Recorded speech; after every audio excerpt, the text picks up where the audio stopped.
மாணவர்களே, இயேசு கிறிஸ்து உங்களை அதிகமா நேசிக்கிறார். உங்க மேல பாசம் வைத்து உங்களோட பேசுகிறார்.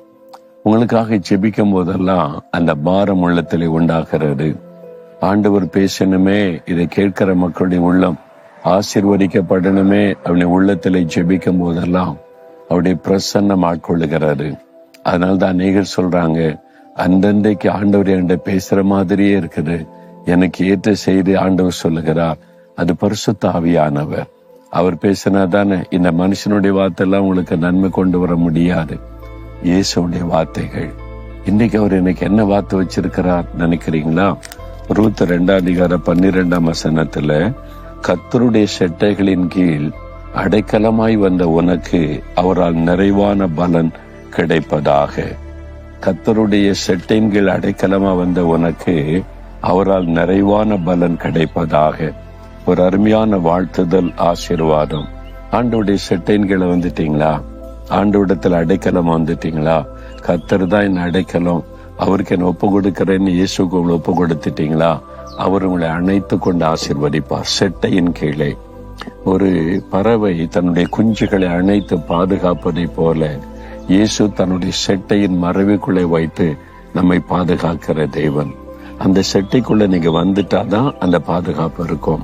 அப்போ அவருடைய செட்டைகளின் கீழே அடைக்கலமாய் வந்திருந்தீங்கன்னா உங்களுக்கு அவரால் நிறைவான பலன் உண்டாகும். அவர் உங்களை அணைத்து கொண்டு பாதுகாப்பது மாத்திரமல்ல, நிறைவான பலன். எந்த குறையுமே இருக்காது. இன்னைக்கு உங்களுடைய வாழ்க்கையில் ஏதோ ஒரு குறை இருக்குது. சரீரத்துல ஒரு குறை, மனதுல ஒரு குறை, குடும்பத்துல ஒரு குறை, பிள்ளைகளுக்கு வேலை இல்லை என்ற குறை, திருமணம் நடக்கலையே என்ற குறை, குழந்தை இல்லையே என்ற ஒரு குறை, கடன் பிரச்சனை என்ற குறை, பொருளாதாரத்துல பாதிப்பு என்ற குறை, சொந்த வீடு இல்லை என்ற குறை, ஏதோ ஒரு குறை மனசுல இருக்குது. எவ்வளவு நாளா நினைக்கிறோம், அதை நடக்க மாட்டேங்குதுன்னு. ஆண்டவர் சொல்றார், நிறைவான பலன் கிடைக்கும். நிறைவான பலன். அப்படி அடைக்கலத்துல வந்துட்டீங்கல்ல, ஒரு குறையும் இருக்காது. ஏற்ற காலத்துல அந்தந்த நன்மைகளை ஆண்டவர் தந்து கொண்டே இருப்பான். பயப்படாதங்க. காரியங்கள் வாய்க்கும், காரியங்கள் நடக்கும். இன்றைக்கே வழி திறக்கப்படும். இன்றைக்கே ஒரு அற்புதம் நடக்கும்.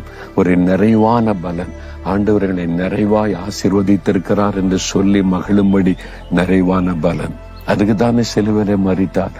நம்முடைய பாவங்கள், சாபங்கள், தோஷங்கள் எல்லாவற்றையும் சிலுவையில சுமந்து முடிச்சிட்டாரு உங்களுக்காக. பிறகு எப்படி உங்களை ஆசீர்வதிக்காம இருக்க முடியும்?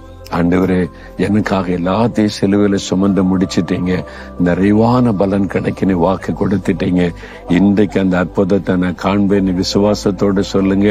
இன்றைக்கு குறைவுகள் எல்லாம் நிறைவாக்கப்படும். சொல்லுங்க, இயேசுவே, உம்முடைய அடைக்கலத்தில் வந்திருக்கிற எனக்கு உம்மால் நிறைவான பலன் கிடைக்கும். நான் விசுவாசிக்கிறேன்.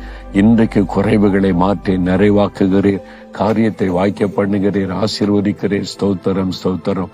இயேசுவின் நாமத்தில் ஆமேன்.